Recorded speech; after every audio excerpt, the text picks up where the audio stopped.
Le 17 février 1944, le destroyer japonais Maikaze évacuait des troupes de Truk lorsque le capitaine Kenma Isohisa aperçut dans la clarté grise de l'horizon une masse démesurée se découper sur la mer.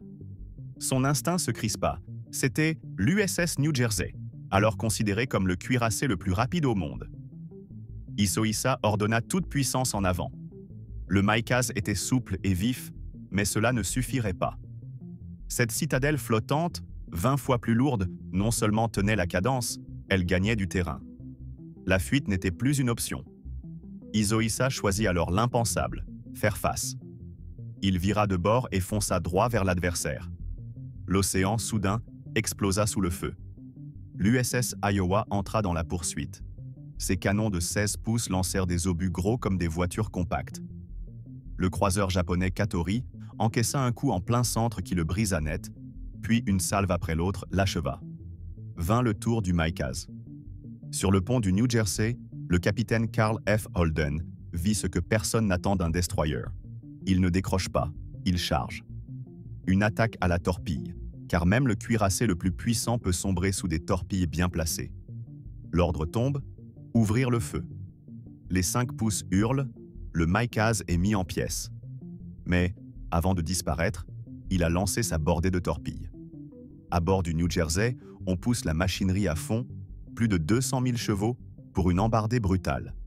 Les sillages blanchâtres convergent, les alarmes hurlent, les officiers se figent un instant, le cuirassé s'arrache à la trajectoire mortelle et, par manœuvre et chance, évite les coups qui auraient pu coûter cher. Le Maikaze a sombré, mais les 3000 hommes du fleuron américain ne respirent qu'une fois le danger écarté. C'est l'unique engagement de surface où l'Iowa et le New Jersey ont tiré leurs pièces principales sur des navires ennemis. Une parenthèse à la fois brève et révélatrice dans une guerre déjà dominée par l'aviation embarquée. Après-guerre, la flotte soviétique n'est plus qu'une garde côtière étendue, loin de l'armada américaine centrée sur les porte-avions. Aux yeux de Moscou, la mer n'est pas encore la priorité, jusqu'à l'arrivée de l'amiral Sergueï Gorchkov en 1956. Il comprend ce que d'autres négligent. Qui tient la mer, tient une part décisive de la puissance mondiale. La flotte ne peut plus rester confinée. Il faut contester la suprématie navale américaine, non pas navire contre navire, mais par une stratégie différente. Plutôt que d'égaler les tonnages américains, Gorchkov mise sur l'originalité, sous-marins nucléaires, missiles, montés en puissance constante. Les SNLE géants, jusqu'à des classes conçues pour frapper depuis les profondeurs, deviennent l'épine dorsale, tandis que des croiseurs lourds à missiles, comme les Kirov, apparaissent pour menacer les groupes aéronavals adverses au-delà de leurs écrans défensifs. Cette vision, étalée sur 2 décennies, transforme une flotte côtière en présence océanique. Dans les années 1970, la marine soviétique est partout. Atlantique, Pacifique, Océan Indien, Méditerranée. On observe les exercices de l'OTAN, on surveille les détroits, et, pour la première fois, une présence russe continue sillonne la planète bleue. Même des bâtiments aéronavals soviétiques entrent en scène avec la série Kiev, préfigurant des ambitions plus larges. De l'autre côté, les amiraux américains mesurent l'ampleur du basculement. La domination sans partage s'effrite, il faut une réponse d'ensemble. Cette réponse prend la forme d'un sursaut stratégique d'une ampleur inédite. L'initiative dite de la flotte à 600 navires pendant les années Reagan. Le mot d'ordre est simple. Regagner la masse et la portée opérationnelle sur tous les océans. Moderniser et réaffirmer la liberté d'action, selon la formule « la paix par la force ». Mais bâtir du neuf exige du temps. Une autre voie s'ouvre alors, rappeler des géants endormis. Le premier à revenir, choix presque naturel, est l'un des cuirassés les plus célèbres. L'USS New Jersey, vétéran des bombardements de la Seconde Guerre mondiale et du Vietnam, symbole d'une puissance qui refuse de quitter la mer. La suprématie américaine n'est plus incontestée, mais la reconquête commence, portée par ses coques mythiques adaptées à l'ère du missile. Un demi-siècle plus tôt, la marine américaine affrontait une autre menace existentielle. Les traités qui limitèrent les constructions avaient volé en éclats. De l'Atlantique au Pacifique, on lançait des navires voués à l'hégémonie. Au Japon, dans le secret, on assemble les mastodontes Yamato et Musashi, les plus grands cuirassés jamais construits, dotés de canons de 18,1 pouces capables de frapper à des distances ahurissantes, bien au-delà de ce que pouvaient alors prétendre les classes britanniques King George V, 14 pouces, ou américaines North Carolina, 16 pouces. Dans un monde où le cuirassé règne encore, expédier des projectiles de plus d'une tonne à plus de 40 km frise l'échec et mate stratégique. L'Allemagne, de son côté, défie la mer dans l'Atlantique avec la classe Bismarck. Vitesse élevée, blindage conséquent, pièces de 15 pouces, de quoi ravager les convois et distancer des poursuivants plus lourds. Les Britanniques s'affairent déjà à contrer la menace. Si les États-Unis doivent entrer dans la danse, il faudra un cuirassé à la fois robuste et véloce, capable de rivaliser avec des Yamato en puissance de feu, tout en ayant la vitesse d'attraper un Bismarck. En 1938, le cahier des charges américain prend une direction inattendue. Plutôt que d'empiler l'acier et d'augmenter uniquement le calibre, on fait de la vitesse une arme. Naît la classe Iowa. À 33 nœuds, ces unités deviennent les cuirassés les plus rapides de leur époque, aptes à manœuvrer avec les porte-avions, à imposer la distance et le rythme, à dicter l'affrontement. Le trio de tourelles triples de 16 pouces, piloté par un contrôle de tir assisté par radar, en fait des chasseurs de longue portée. Contre un Bismarck, l'avantage est net. Face à un Yamato, les obus sont plus modestes, mais l'œil électronique permet de tirer le premier. Et parfois, cela suffit. Le blindage, lui, est un pari calculé. Résister aux 16 pouces considéré comme le maximum plausible chez l'adversaire. L'apparition du Yamato change la donne sur le papier, ces 18,1 pouces transpercent en théorie. Mais la puissance d'un navire tient aussi à sa doctrine. Détecter, manœuvrer, survivre, coopérer avec l'aviation. Déjà, dans le Pacifique, l'aire du cuirassé s'efface derrière celle du porte-avions. L'Iowa, lui, devient l'escorte musclée et la massue d'ouverture. Dans ce registre, l'USS New Jersey se taille une réputation singulière. Parmi les 4 Iowa, New Jersey, Missouri, Wisconsin, il passe pour le plus affûté en vitesse, notamment du fait de configurations de charge variables selon mission et refonte, et d'une carène propulsion restée au meilleur de sa forme. Aux essais, des pointes records au-delà des 34-35 nœuds sont rapportés dans la littérature, alors même que le chiffre officiel reste à 33 nœuds. Avec le temps et les modernisations, toute la classe alourdit, mais le New Jersey conserve cette aura de lame rapide. À ses allures, 32 à 35 nœuds, le cuirassé rejoint le terrain de chasse des croiseurs et des destroyers, renversant une règle implicite. Un grand bâtiment ne devrait pas pouvoir rattraper les légers. Le New Jersey n'a pas besoin de les saisir au collet. Il lui suffit d'entrer à portée, ses 16 pouces frappant bien au-delà de la ligne d'horizon. Face à lui, la fuite devient abstraite. Baptisé le 7 décembre 1942, premier anniversaire de Pearl Harbor, le New Jersey glisse à l'eau par l'arrière, salue furtivement les rives de l'État dont il porte le nom, avant de regagner la forme où l'on pose les 3 grandes tourelles blindées et tout le réseau radar, conduite de tir et transmission. Pendant ce temps, l'équipage s'entraîne sans relâche sur chaque système en vue du baptême du feu. Le 23 mai 1943, sous le commandement du capitaine Carl F. Holden, il entre en service.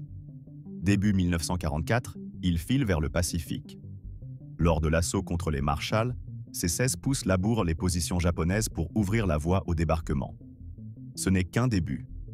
Très vite, Big J, comme on le surnomme affectueusement, se retrouve de toutes les opérations.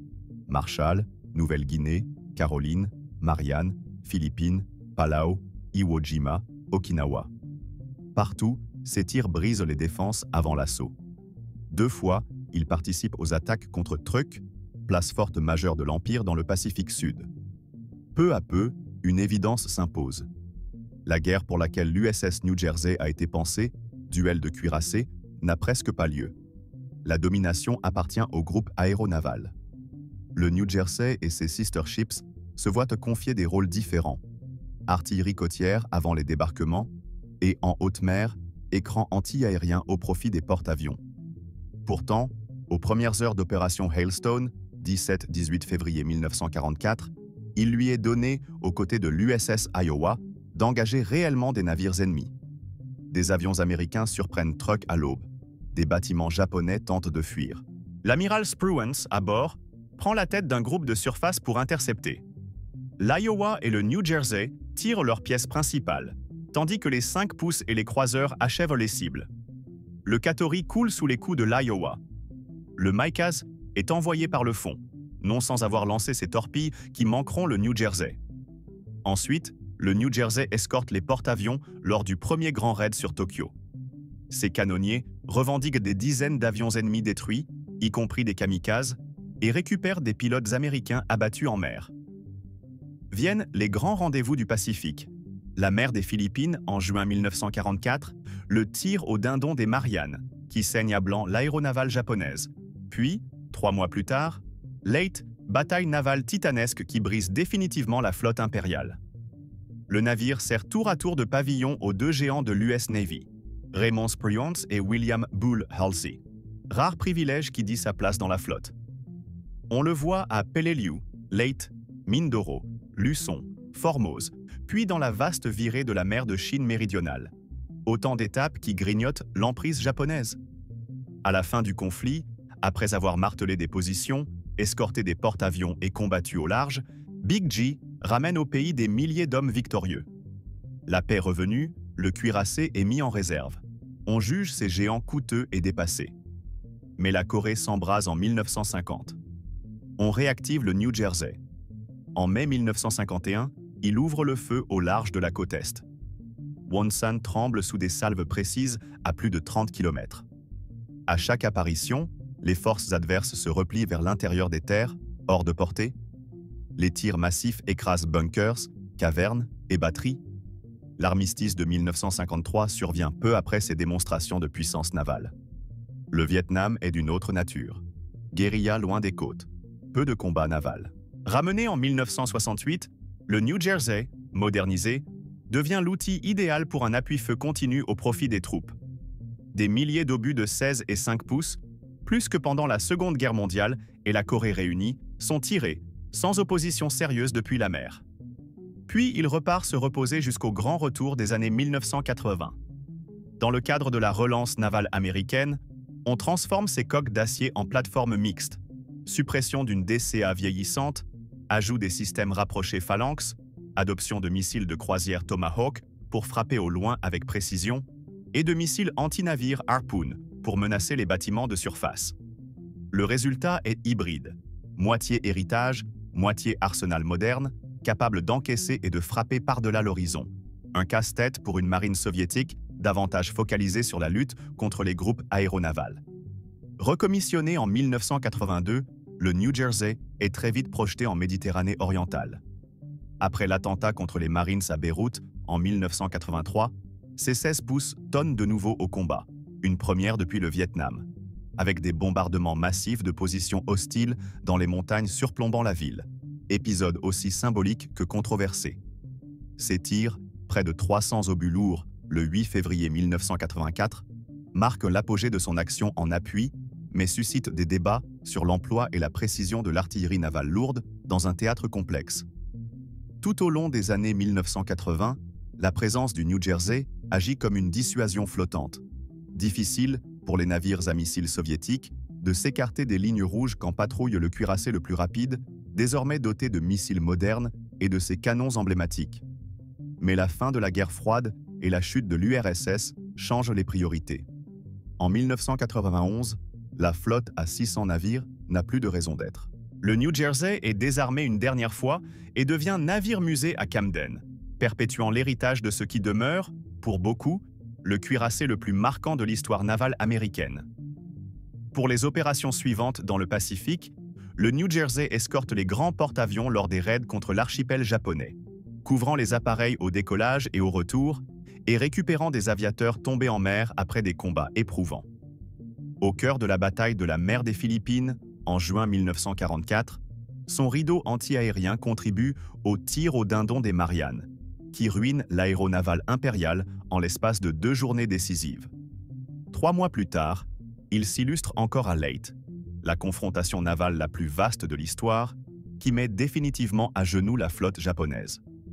Tout au long de ces campagnes, le bâtiment sert tour à tour de navire amiral à Raymond Spruance, maître stratège de Midway, et à William Bull Halsey, incarnation de l'offensive américaine en mer, signe de la confiance absolue que lui accorde le haut commandement. À la capitulation, après des années de bombardements côtiers, d'escorte des groupes aéronavals et d'engagement de surface, Big J ramène au pays des milliers d'hommes épuisés mais victorieux. Mission accomplie au-delà des attentes. Les années d'armistice relèguent pourtant le cuirassé en réserve.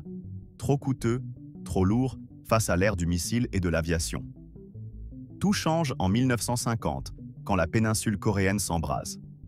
Rappelé au service, le New Jersey retrouve la mer en 1951 et ouvre le feu sur la côte Est. Ses équipes de conduite de tir passent au scalpel port, batterie et dépôts adverses, plaçant des obus de 2700 livres à plus de 35 km. Chaque apparition au large pousse les troupes ennemies à se replier loin des plages. Les salves écrasent bunkers, galeries et positions camouflées. En 1953, au moment où l'armistice se dessine, sa puissance de feu est devenue un facteur constant de pression. Le Vietnam, lui, impose une autre grammaire.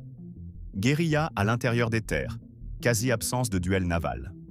Mis en sommeil, le New Jersey renaît pourtant en 1968, modernisé pour l'appui-feu côtier.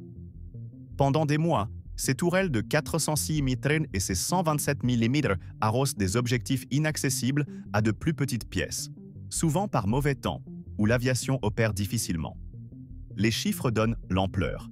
Des milliers d'obus lourds tirés, davantage qu'en Seconde Guerre mondiale et en Corée réunie, le tout sans opposition navale capable de l'atteindre, ni missile côtier efficace pour l'inquiéter.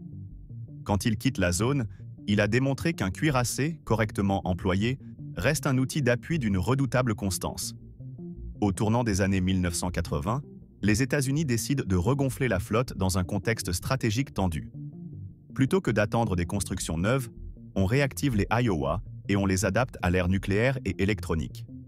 Le New Jersey perd une DCA vieillissante au profit des systèmes rapprochés modernes, reçoit des Harpoon anti-navires et des Tomahawk de croisière pour frapper loin à l'intérieur des terres avec une précision nouvelle. Ce Centaure naval, cuirasse et canon d'hier, missiles et capteurs d'aujourd'hui, redistribue une partie des cartes en mer. Difficile à neutraliser, capable d'ouvrir le feu de fort loin et porteur d'un message politique clair de présence et de détermination. Recommissionné en 1982, le navire est rapidement envoyé en Méditerranée orientale. Après l'attentat meurtrier contre les Marines à Beyrouth, en 1983, ses canons de 16 pouces entrent de nouveau en action au combat, pilonnant des positions retranchées dans un relief ingrat. Épisode à la fois spectaculaire et controversé, qui relance le débat sur la pertinence de l'artillerie lourde navale dans des conflits aux lignes brouillées.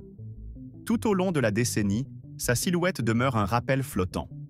La puissance de feu brut, adossée à des missiles modernes, garde sa place dans un monde saturé d'électronique. La fin de la guerre froide change la donne budgétaire et stratégique.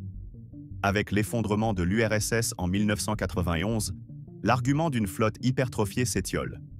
Le New Jersey est désarmé une ultime fois cette même année. Il entame alors une seconde vie à quai, navire-musée à Camden, New Jersey, où il transmet aux visiteurs la mémoire d'un demi-siècle de mer et de feu. Pour beaucoup, il demeure le cuirassé le plus marquant jamais déployé. Alliance singulière de vitesse, de robustesse et d'une puissance de feu qui, de la Seconde Guerre mondiale à la fin des années 1980, a su se réinventer sans renier son âme.